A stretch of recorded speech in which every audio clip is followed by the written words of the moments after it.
as a real estate agent or as a mortgage professional, a lot of them are their own solopreneurs, right? Yes, their license is hung somewhere, but it's up to you to go create your own business, and it's up to you to go build revenue for yourself. No one's going to go do it for you. And yeah, some agents, I think, go to teams that have really great splits, or, hey, yeah, we can provide all these leads just to get their feet wet. But to get out of that, or to graduate out of that and to really build a business out of this, you have to go do it yourself. You're listening to the Real Estate Sessions, and I'm your host, Bill Risser. With nearly 25 years in the real estate business, I love to interview industry leaders, up-and-comers, and really anyone with a story to tell. It's the stories that led my guests to a career in the real estate world that drives me in my 10th year and over 400 episodes of the podcast. And now, I hope you enjoy the next journey. Hi, everybody. Welcome to episode 420 of the Real Estate Sessions podcast. As always, thank you so much for tuning in. Thank you so much for telling a friend. Today, I'm talking to Michelle Berman-Mikel. Michelle has her own company, Beyond the Method. She's got a book coming out, The Black Line, and she has an incredible life story that I can't wait to share with you. So let's get this thing going. Michelle, welcome to the podcast. Thank you so much for having me, Bill. I'm really excited. Yeah, I'm excited to talk with you. I know you're part of a group where Diana's in it and a few other people I've interviewed, Lenny, right? Yep. So it'll be fun to kind of catch up with you. It's like every episode I've ever done on the podcast, and this is episode 420, I start with where did you grow up? Yeah, so I actually grew up in Southern California. So for those of you guys familiar with Anaheim, Fullerton, La Mirada, I was born and raised, I lived there till I was 18, but I was born and raised in La Mirada. I went to La Mirada High School and then ended up actually swimming most of my career in Fullerton.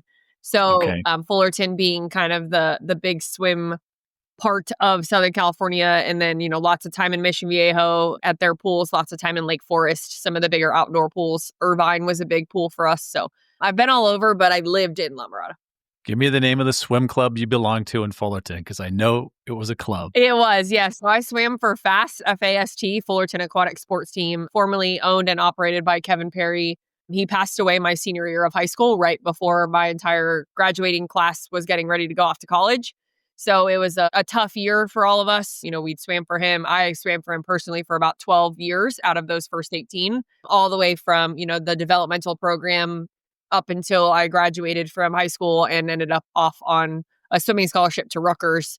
So, Kevin was an integral part of, hey, where are we going to go to school? And here's our options. And, growing up in Southern California, swimming was what we did. Yeah. So it was very interesting to go through that process, which I'm sure we'll talk about. But yeah, I swam for Fullerton Aquatics. So if any of you guys have ever heard of Tyler Clary, he was at one point the world record holder in the 200 meter backstroke and actually won the gold medal in 2012, I think, the year I graduated from college. So I actually grew up swimming in that gentleman's lane for most of my time with Fullerton. So I met him when we were 12, 13 and knew him all the way through. So he's now married and has a little one, I think, and is retired from swimming, but still does a lot of big swimming related things.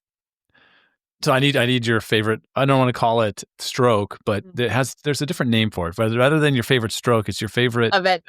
Event. So what was your favorite event? Yeah, so my favorite event wasn't necessarily what my specialty was, we'll say it that way. But I actually was, most of my career, I swam the 200 butterfly. So I was known for being a long distance person. My signature event was the mile. That was actually what I was recruited to swim in college. But I was a butterflyer as well. So I swam the 200 butterfly and the mile, and typically they were on the same day of every swim meet or a competition. We call them swim meets, but it was all typically on the same day. So there's been many, many stories and many times in my career where I actually swam the 200 butterfly and then got out of the water and immediately started swimming the mile. So very telling, I think, but it's, for me, butterfly was always my favorite for sure. Loved training for it, but I was never a fast twitch muscle person. So, swimming the 50 or the 100 was never an option for me. So the 200 butterfly it was, but I had the endurance. So that's part of it. Obviously, I think I'm speaking for all of us laymen who've never swam like you have. That looks like the absolute toughest stroke there is. I mean, the what it does to the shoulders, what it's doing to just the upper body must be crazy. Am I right? Yeah, you're not wrong. Okay. Lots of injuries related to butterfly over the years. I think the biggest issue, if you will, when it relates to butterfly, especially for swimming it as long as I did, was posture. So I have notoriously terrible posture, not because I want that to be the case, but just because that is 20 years of being hunched forward in that position. And then also now I sit at home and, sit at my computer and am on Zoom all the time. So Yeah. kind of a terrible combination, but luckily I'm sure we'll talk about my husband. Luckily I'm married to a very special human that helps me with that. So it's gotten better, but definitely that would be the bigger issue related to butterfly. Yeah. Wow. I could talk to you for hours just about that stuff.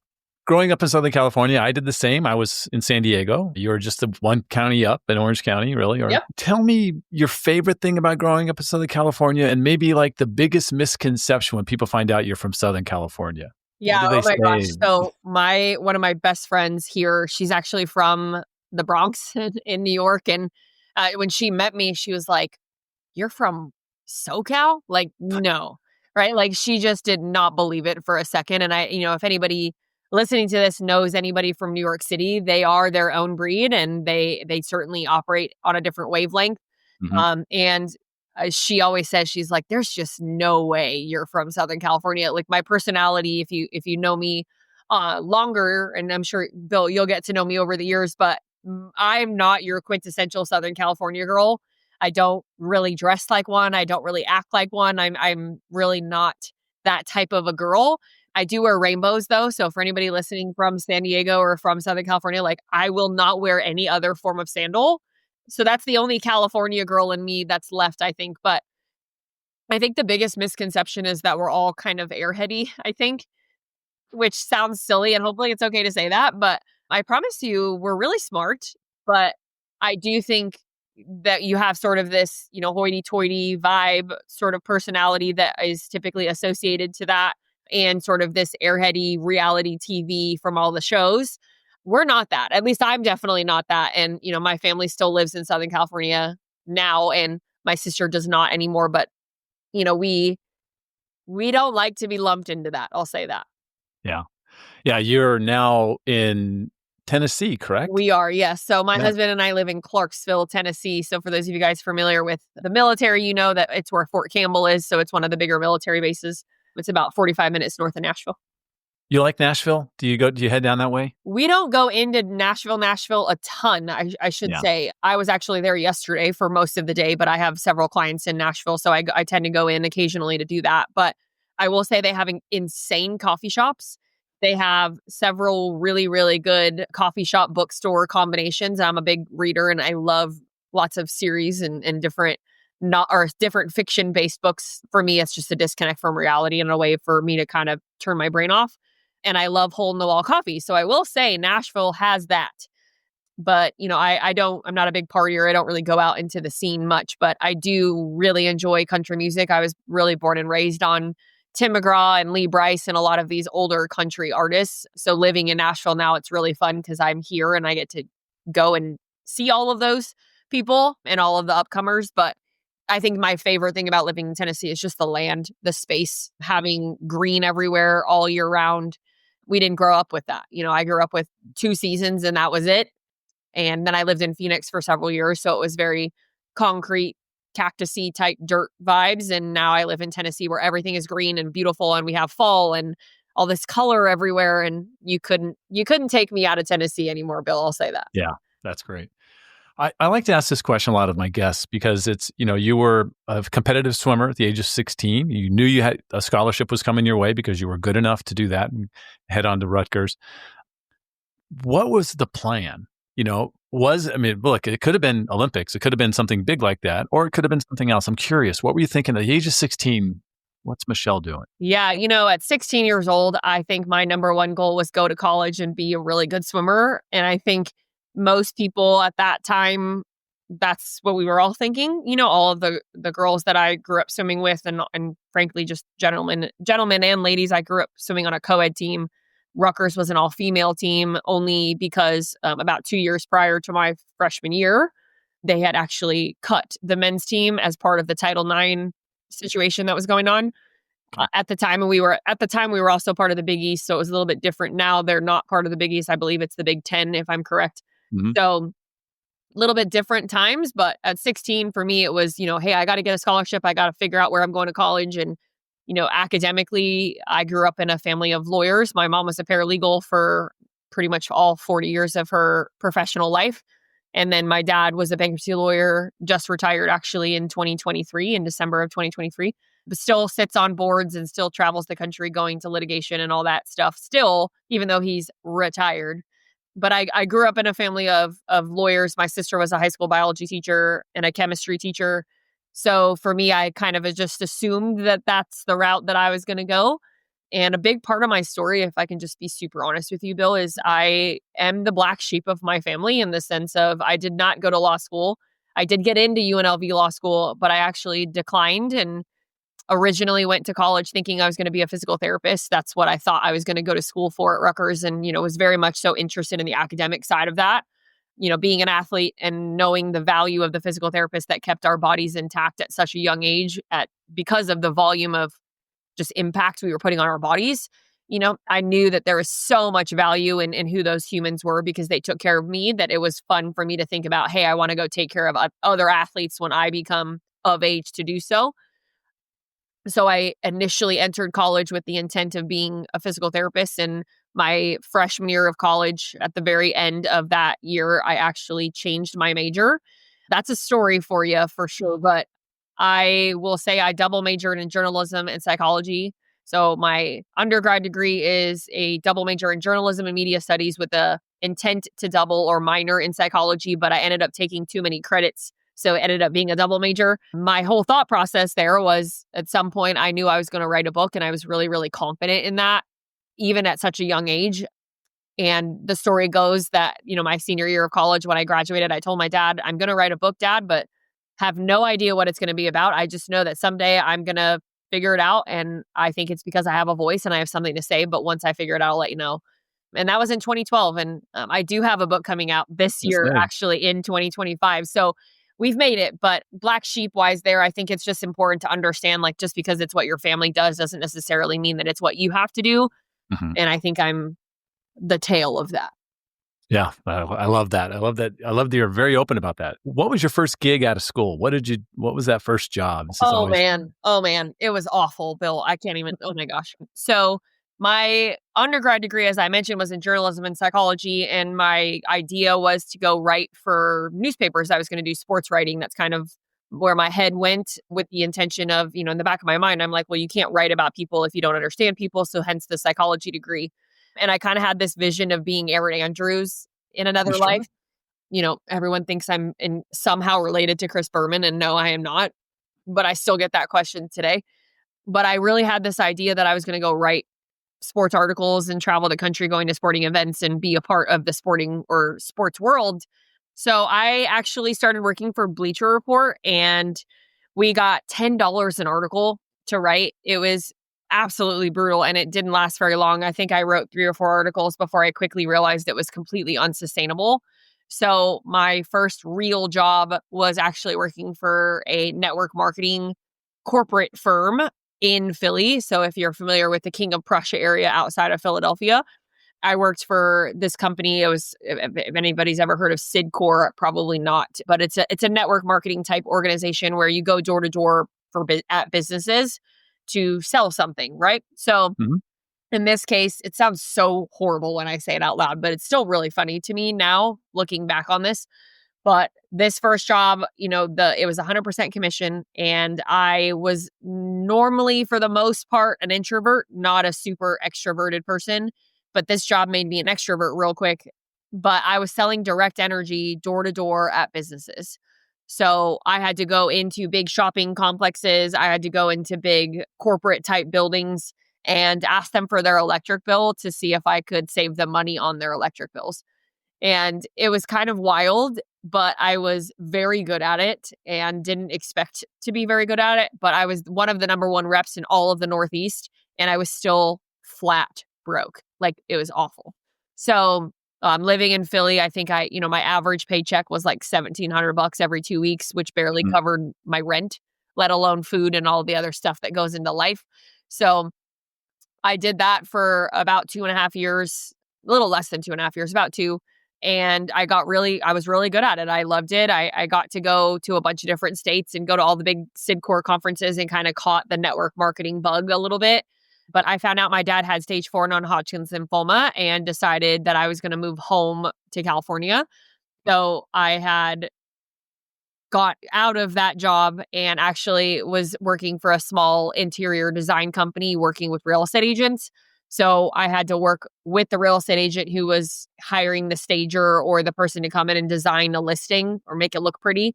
And my client was the interior designer that would contract the furniture out from the company that I worked for. And it was just designed to be a part-time type temporary thing to get me home and back to California. Once I officially moved back to California, they didn't want to pay my salary anymore, so I had to quit and ended up at a PR firm in Palm Desert, California, for those of you guys familiar, which is where my parents were and where a lot of my dad's doctors were. So that's how I kind of transitioned into the PR/social world, was really at that time. That kind of explains then why Instagram, right, especially Instagram for you, was part of the picture. The realtor side of it, helping realtors and lenders with that tool. I've watched a lot of people that work in that space a little bit because it's really important and it's really tough to get agents to use that tool right. Can you talk about that a little bit and just what you discovered as this part of your life now starts to come around? Well, what I can tell you, Bill, and it may ruffle feathers, is that a lot of people who were teaching it and still are teaching it wrong and very poorly, in my opinion. And I don't say that to be confrontational, but I do say that to say you have to pay attention to what really matters. And the landscape of social has changed so drastically over the last 10 years that what I was even doing back in 2014 when I started my company, how different that is than what it is today. And I was 24 years old when I started my company. I'll be 35 in about 3 weeks. And what I can tell you is the 24-year-old Michelle was really, really good at one thing. And the 35-year-old Michelle is still really, really good at that one thing. But now I can actually articulate what that thing is. And I think that's the big difference. Because Nice. in 2014, I was young, and I still think I'm young, I hope. I still think I'm young in the industry in the sense of I feel like a lot of people still need to hear the message because it hasn't resonated enough or gotten out enough, that what you are learning and what you're doing, all of these social classes and trying to consume all of this information, it's not serving you. And I think that that's a big part of my love language, and a big part of why I feel like I was put on this planet, is really just to disrupt the disruptable, right? In this sense of like, hey, let's call a spade and say, hey, what you're doing doesn't actually create revenue. And it's not because you don't want it to, but it's because you're not doing it with the intentions that your focus should be to connect, and your focus should be to build relationships that you can then take offline. And that's what I do, right? I'm not a social media coach. I'm a social media prospecting coach. And I think it's really important to understand the difference. But in 2014, I was trying to lump myself into this world to sort of fit in. And I realized as I tried harder and harder to fit in, I was actually standing out more and more and more. And I've just embraced that. You focus on ROI way more than anybody else I've ever heard talk about social media, right? I mean, that's what you're talking about. 100% true. Yes. Yeah. I mean, I think that's key. So as an entrepreneur at a young age, I mean, it's very cool. You started your own company. You're doing this. Here you are 11 years later, still moving down this path. There had to be some bumps in the road. Like if you were talking to someone who had that same fire you have, right? Because you have to have the fire you have to swim that many years. What would you tell them? Yeah. Oh man. What I would tell them a lot of things. I'll say that. But the younger version of myself was very hungry to feel accepted and to feel needed in an industry that I felt like needed me, right? Meaning I really saw a hole in the game. People ask me all the time, like, why mortgage and why real estate? And I'll tell you very candidly, I had a love for it already. I bought my first house at 24.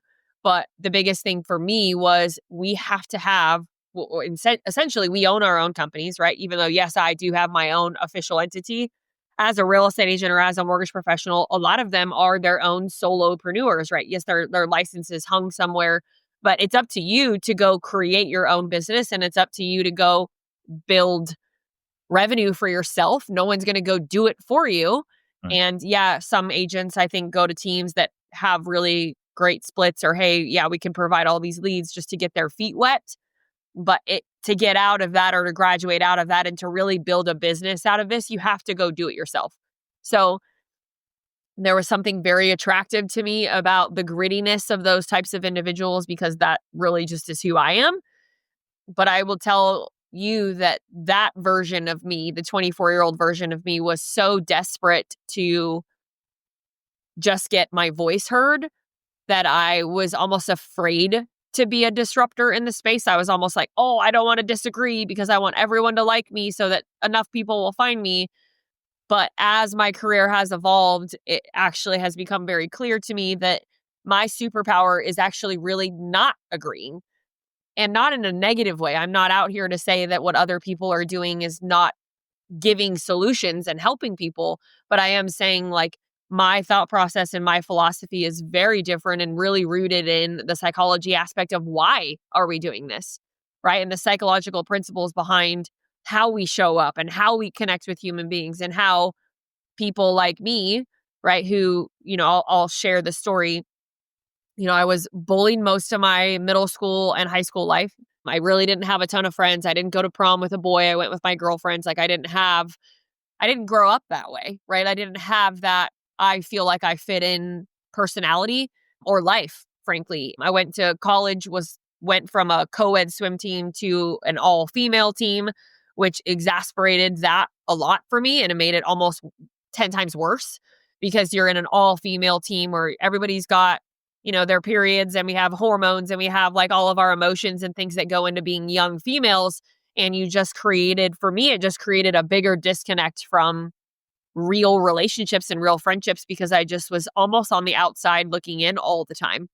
Mm. Wasn't the girl invited to the parties, wasn't the one with the boyfriend. Like, I was the girl that showed up to swim practice, crushed it, went to class, got an A, went back to practice, and was really good in the weight room. Like, that was my identity. And so when I got into the space in 2024 and launched my company, I felt like the faster I could get approval from people, the faster my career would grow. And it's not that we don't want approval. It's not that we don't want people to like us, but we want them to like us for the right reasons, and not just because we're good at what we do. We want them to like us because our morals and our ethics and our values align with who they are. And then, oh, by the way, I can help you do this thing in business. So the 24-year-old version of me was just trying to fit in anywhere. And today, I have the ability to say no to stuff. And I also have the ability of taking a sales call with someone and saying, I don't think we're the right fit, and that's okay. And I'm also at the point as a mom and as a wife now that I'm very confident in, if you don't like me, it's okay, because there are people that will. And I think just being confident in who I am, if I would have been that confident at 24, I would have solved a lot of problems for myself. That last 3 minutes right there applies to 97% of realtors.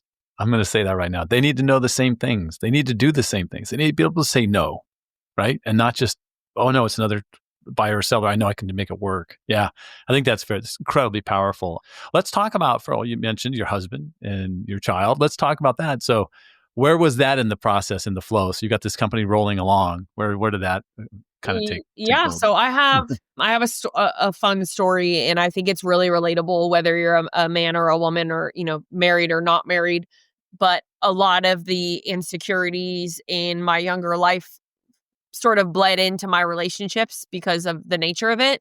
So my first long-term serious boyfriend, I was actually living in Michigan, which is how I ended up. I left Philly and went to Michigan during the time I was with that SIDCOR organization, moved to Michigan to be with him. And he still is a friend of mine to this day. Our birthdays are actually 24 hours apart. He's a few years older than me, but he was a professional billiards player. So we traveled the country pretty much going to pool bars and, dive bars, playing pool all over the place. And it was really fun, but it was so not me. And I had gained 25, almost 30 pounds in a matter of a year. after graduating. So this was the year I graduated from college, going into my first year outside of college. So 2012 to 2013. And it was during that season when my dad called me to tell me that he had stage 4 non-Hodgkin's lymphoma. So he told me, Michelle, I don't care what you do, just find at some sport again. And I can still remember it very vividly. He said, Michelle, I don't even care if it's badminton, just do something. And I joke about that now, but in the moment it was very serious and it was very, very hard because I had gotten so far away from who I was at that point in such a short period of time. So I actually left that gentleman and unfortunately ended up in a relationship that I thought would be my forever. I'll say it that way in the moment, but I think there were enough red flags that I knew better, but I was still hopeful. But I had gotten into CrossFit, so I became a competitive CrossFitter for about 6, almost 7 years, about 6.5 years. And this gentleman was someone I had met at the CrossFit gym, but it turned into being a very verbally and partially physically abusive relationship. But it was a status symbol for me at the time, meaning I had gotten the hot guy from the CrossFit gym. And I think a lot of people can attest to that. Like, we sort of feel better about ourselves. Oh, I got the guy. But it put me down a spiral, Bill. If I can be honest with you, it was a very, very tough 5 years of my life. Ultimately left him 80 days before I walked down the aisle to marry him in January of 2018. Still gives me the goosebumps and still pisses me off to this day that I allowed that to be part of my life for such a long time. But the reality is that we all face stuff like that. And I think we all do things that we're not proud of. But I am really proud of who I became out of that relationship, because I actually later that year, so I left my fiance at the time in January of 2018, and I met my now husband in December of that year. We did not talk when we first met at all. He was very shy and very quiet, and I was new to the gym that we met in. So I was not super, out there and talking and chatty. I was kind of sitting off to myself and to my own little corner. But I had actually texted my best friend at the time and said, I just met my husband. I guarantee it. And Wow. she thought I hope I can say this on your show, Bill, but she said, Michelle, you are batshit crazy. Like, absolutely not. And because I had just had to leave the gym that I was at, and a lot of things had happened over the last year because of my end to the relationship that I had been in. So I had uprooted everything. Like, my whole life had changed because of this decision that I made, which albeit was the right decision.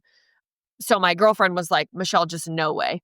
And I said, he's it. I guarantee you, he's it. And mind you, my husband and I, his name is Dave, we had not ever spoken at that point. This was in early December. He went home for Christmas. I went home for Christmas. Come to find out, he also is from Southern California. He was actually born in Chino Hills. So, from Southern California, but we didn't know that at the time. We get back from Christmas break. We're in the gym. I think it was January 7th, if I recall the exact date of 2019, was the first day that we spoke and said hello, because there was hardly anybody in the gym because it was right after the holiday and not everybody had come back to the gym yet. And he took his sweatshirt off and he had a giant wolf tattoo on his side. And I love tattoos. I have several of my own, and I yelled across the gym at him. I was like, hey, what's your tattoo of? And the rest is pretty much history there. But we started talking. I got very, very nervous. This will be surprising for most, but I got very, very nervous talking to him. So I actually left in the middle of my workout and went home because I was so nervous about talking to him. But later that evening, I sent him a Facebook message just talking to him about his tattoos and saying, sorry, I had to leave. I had to work, right? Those of you guys who are listening this, I just did air quotes, but I had to quote work, right? So I sent him a message and just said, hey, I'm sorry I had to leave, but I look forward to seeing you at the gym tomorrow or whenever you're going to be in there next. And we talked all night until about 9:30, which he had a hard stop at 9:30. That's another story. But we talked until about 9:30, and he said to me at the end of the conversation on the second day, so we talked the whole next day pretty much, he said, any girl that is confident enough to invite me to church and is a yes for me on one condition, you'll go to the shooting range with me when we're done. And, for those of you guys who don't know who my husband is, he is a former Green Beret. He is former Special Forces here at Fort Campbell. And we have a lot of guns in our home, and we're big fans of supporting the military. And obviously we live in a military town now, but so yeah, we went to church Sunday morning, and then he took me to the shooting range, and he moved into my house 24 hours later. So literally after our third day together, and we got married almost exactly 2 months to the day after that. So we got married at the courthouse on March 7th of 2019. And we have been married now for 6.5 years, and we have an almost 4-year-old named Knox, and he is the best thing ever. That's But all I gotta say is shoot your shot, and I knew I was right. you were, yeah. So the girlfriend was at the wedding, I imagine. Yeah. Yeah. She That's was our only witness, actually. okay. We got There you married go. at the courthouse. So she was her and her now husband were our only witnesses Oh, when we got married legally. very And then we did a full big family wedding in Flagstaff, Arizona, actually. It was supposed to be in 2020 with COVID happening. It was postponed until 2021. So I was actually 7 months pregnant with Knox when we had our formal official wedding. lots of joking going on there. I'm sure that was a lot Oh of my fun. gosh. Oh, and my husband, his vows, I can't. Not a dry eye in the house with his vows for Oh, sure. Being a father and being someone that, I was carrying his son was a very special thing. So cool. it was really, really fun. And it's great to look back on it now and say, like, hey, I knew. And he kind of laughs and says, I didn't really know, but I kind of knew. And I was like, well, I for sure knew. That's another book. I'm I mean, telling you right now. That's probably. Let's talk about your book, The Black Line. First of all, the name is really intriguing because my first thought is like, I can figure that out. Let's see, swimming? No, I mean, well, there's a line in the pool. Okay, that may be it. I was trying to figure it out, but I'm going to just give up and say, tell me what the title is about, and then what the book is about. Yeah, so I'll tell you my vision for the book when I decided to write it was I didn't want it to be another one of those entrepreneur books. Mm, Right? I didn't want it to feel like another one of those pick this book up, you're going to learn all the things that you're not doing and here's all the reasons why you should be doing them. Right? Which I love those books, right? I'll tell you in the sense of High Performance Habits, which was one of the very first business books I ever read in 2019 actually when I launched Beyond the Method was one of the most influential books still to this date that I've ever read.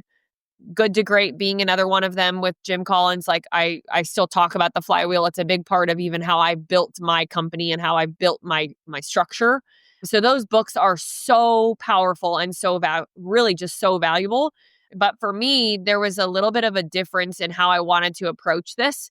So I really wanted it to be a book that created an intersection between life is really freaking hard in general. And we also have this thing called shiny object syndrome when it comes to creating our careers, where there are things in life that are designed to pull us off our center. So, whether that's personally or professionally, and as it relates to social and as it relates to personally, what I can tell you the book does is it parallels the two. So, on the personal side, the black line for me figuratively was the black line on the bottom of the pool in the sense of I stared at it long enough to get from one side of the pool to the other side of the pool, confidently did a flip turn. And I knew that if I just followed the line long enough, I would get to the other side. And if I did that 66 times, I completed the mile, right? Hence the event I swam. But on a personal level, there are 4 main storms that the book documents throughout my life, one of which being my dad's cancer diagnosis, the other one actually being the end of my CrossFit career. Really was a pivotal moment in my life. It was the only time I've ever been suicidal in my life. And it was a very, very dark time for me. And I ended up meeting my now husband about 2 months later. So there's a really special storm there that I think a lot of people can relate to. And then the third big one being the miscarriage that I had in November of last year. So my husband and I had been trying for quite some time, ended up finally getting pregnant, which was a miracle by itself, and lost our baby. I was just shy of 10 weeks. I was a little over 9 weeks. And it was the darkest time of my entire life. Still, I just don't, there's nothing I could even compare to it. So the personal stories or the storms, right, are designed to be a way for people in their life to say, what is that black line for me? What is that thing that I can get back to that's going to get me out of what I'm in? And for me, that's God and my faith. I am a very much so a faith-based and driven human, and I truly believe in the power of the Holy Spirit. And I have a saying that I talk a lot about, which is God gives us a mess to give us a message. And what is the mess and what's the message? A lot of the times we don't know when the mess is happening or when it's going to come, but we always know that there's something that we can trust to come out of it. And there are a ton of messages that came out of all of the storms that I document in the book.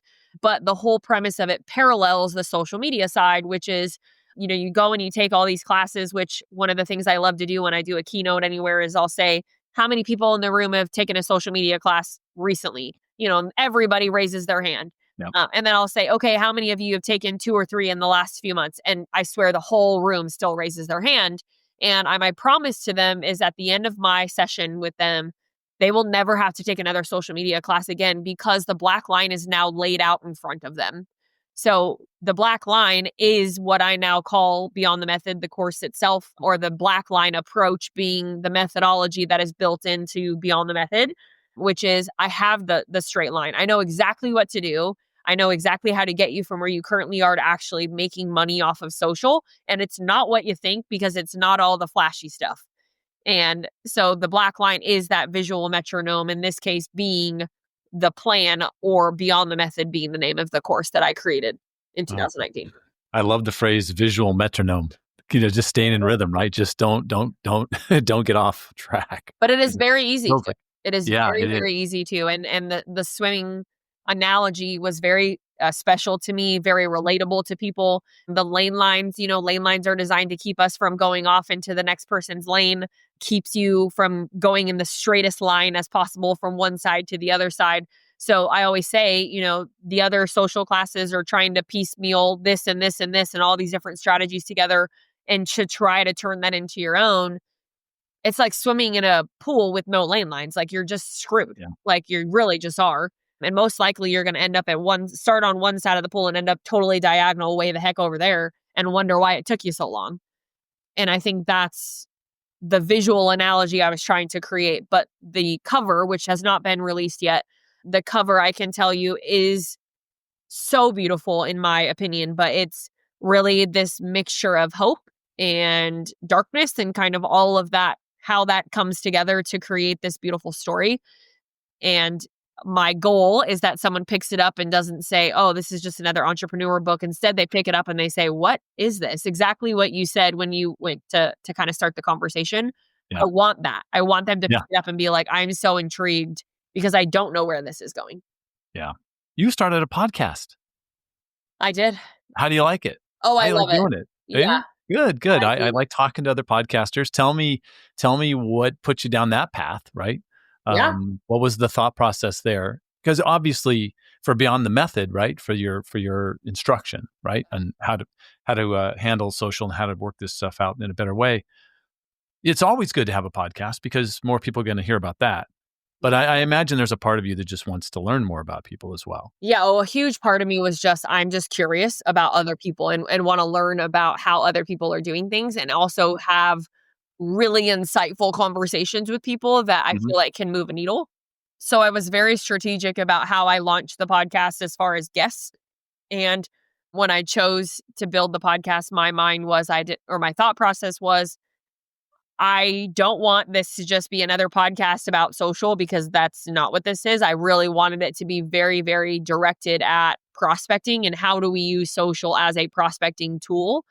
So I've been very selective, some better than others. Some I thought would go better than they did, and then some that went better than I could have ever expected them to go. But what I can tell you the podcast has turned into for me is really a strategic alliance play because there's a lot of people who I feel like I need to know because I understand the value of what they're doing and I align so hardcore with that and with what they're doing that I'm like, how do I build the building blocks to get to them? And that's part of the podcast for me now is I don't want to say it's a strategic play to like get in front of them, but really that's what it came down to, right? Is my ability to build a relationship with someone that could then create the next relationship and then create the next relationship, but do it from a place of value and not from a place of, hey, I just want to earn your business. But I think because of the way I've gone about it, it's been so wildly successful for me because at the end of the day, to my very core, I am a relationship person. I want to be friends with everyone. I really want that. And so I always use the podcast as a way for me to really get to know somebody first. If there's somebody who I think I need to work with or I think I can add value to their company, if I feel like maybe there's a moral or ethic match, I will invite them onto the show. And based off of how the show goes, that gives me the intuition of yes or no. do I pursue this relationship or do I not? Yeah. And so it's really become a very strategic alliance type opportunity for me. I think I just recorded episode 77 this morning, which is great. Nice.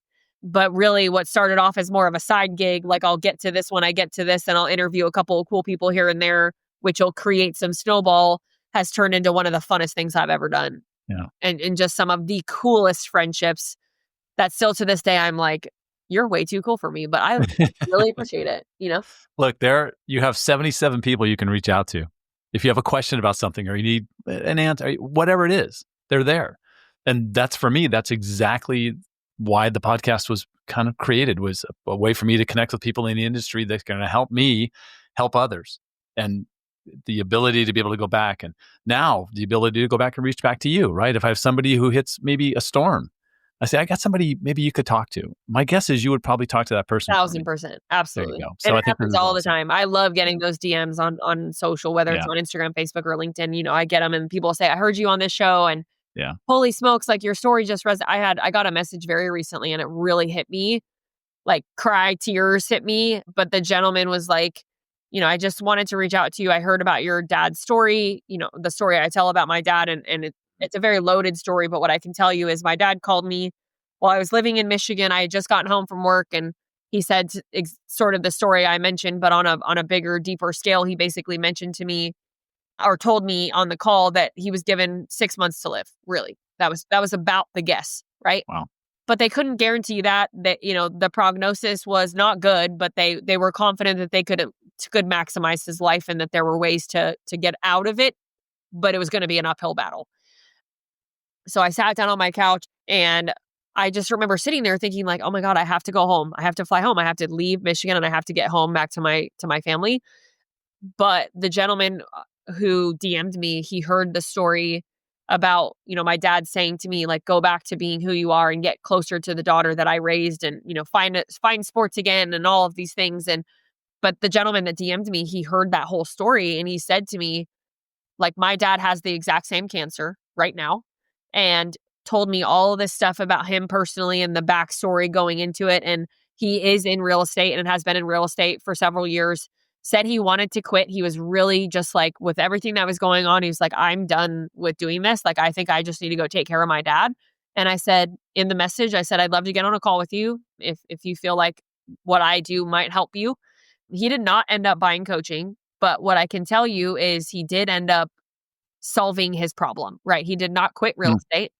He actually still does real estate today. Wow. But what he needed was permission to be okay not being okay, but to do it anyway, right? And to find a reason to get back to who he was. And I said to him, I said, your dad would not want you to quit, right? Your dad wouldn't want that because I'm assuming your dad is probably like my dad based off this conversation that we're having. And what my dad wanted was for me to just be the daughter that he raised. And it was really impactful for me. He did end up hiring me for like a couple of one-on-ones, but it turned out to be truly more of a therapy session for him than actually coaching him. Right. But I'm really proud of that. I'm proud of the fact that that's what happens out of, doing things correctly. But I also think sharing your stories and being on podcasts like this and this time with you even is, we are people, right? We are real people going through real stuff, but we also need reminders that we don't need excuses. There's not time for that. Right. And so I love podcasting because I think it allows us to have a voice, allows us for people to hear our emotions and our thoughts and our feelings, but also hear how good we are at what we do, hopefully, and realize that, yeah, that's my person, right? That's the person I want to work with, or yeah, that's the realtor I need to hire, or yeah, that's the social person I need to hire, or whoever it is. Right. But I don't think you can get that from still content the way that you can when you listen to it on a podcast. Totally agree. Look, I'm watching the clock because I got to get you going. The final question I've asked every guest, and whether they've been in real estate or not, I love these answers. Well, one piece of advice would you give a new agent just getting started? Oh my gosh, I love that question. I would tell you, you do not need to do what everybody else is doing. That is a farce, right? That is so far from true. And, with what I do specifically, again, I'm a social media prospecting coach. I am not a social media coach. They are very different. One is strategy based off of content, right? Meaning one of them on the social coaching side, what a social media coach does is they teach you how to create a content strategy. What a social media prospecting coach, which is who I am, does is we teach you how to create a conversion strategy. They are very, very, very different, right? So what I would tell that younger agent especially is you do not need a bunch of social media classes. You do not need to focus on algorithmic changes or trends. And you also do not need to go look up the best realtor in your area and be like, oh, that person's doing this, so therefore I will too, right? That is not the answer. The answer is, who are you? Two things, three things really. One, who are you, right? Most of you came out of something prior to getting into real estate. Very common, right? They came from a previous career. Real estate is not typically their first thing or their first gig, right? Which means you came from somewhere. So what primary skills did you acquire during that time? And how can you bring that into your content, right? That's a big piece of it. And then secondly, be a person in your content, right? I am a mom, I am a wife. I have been through really hard things in my life and I am not afraid to share them. Yes, I have boundaries and lines and things, but at the same time, I understand. And just actually, Bill, for conversation's sake, I literally just this morning, before I was on here with you, interviewed a gentleman who is a master storyteller on social. That is how he wins. That's how he's created all of his opportunity. Not by posting mortgage content, not by posting real estate market updates, not by posting, in-house marketing flyers of the 5 steps to the home buying process, or here's the spring cleaning checklist, like none of that crap, right? But storytelling his way through to building opportunity and creating relationships. So I would tell the person listening to this that, one, you don't need to follow the trends. You don't need to follow what other people are doing and take that as the holy grail. Because at the end of the day, those people do not have the experiences that you do. You have your own primary skills from a previous career or from a previous life, right? What has life thrown at you that you can bring into it? And then secondly, you need to show up as a human being. And the third thing I can tell you is do your best to take this and run with it. But what I want you to do is every single day for 365 days of the year, send a message to someone that you do not know on purpose. Make that decision. I am waking up every morning, and Bill, you're one of them, right? I sent a message to you. I did not know you, but I had a relationship with several other women who did. And I said, I don't know Bill, but he knows who these people are, and I have a great friendship and relationship with them. So Bill will probably say, sure, I'd love to get to know you based off of those relationships. So if you can understand the power of leverage and how to create it, and then execute on it, right? Meaning the execution is every single day you wake up and you send a message to someone you do not know, very on purpose, very intentionally, but strategically with a game plan of hey, what is this message or what is this person on the other side? Where do they fit into my flywheel, right? For Jim Collins' sake, to give credit where credit's due, right? Where do they fit into my flywheel? But the homework assignment is very simple. Send a message every single day to someone that you do not know. And if you can do it through leverage, your business, your life, your career will not look the same a year from now. And that's not theory, that is fact. And I am living, breathing proof of that exact thing because virality has never been my game. I've never gone viral once in my career. And I don't anticipate it ever happening because that's not what the point of it is. Yeah. This is fantastic. Michelle, if somebody wants to reach out to you, what's the best way for them to do that? Oh man, easy. Instagram or LinkedIn. Okay. Instagram is my favorite platform to be on, but I'm very active on LinkedIn too. Really all three, Facebook, Instagram, and LinkedIn for that matter. But I would say send me a message. I'll tell you, I answer all my own messages. So if you send me one, you will hear back from me. It is not AI. It is not a VA. It is me.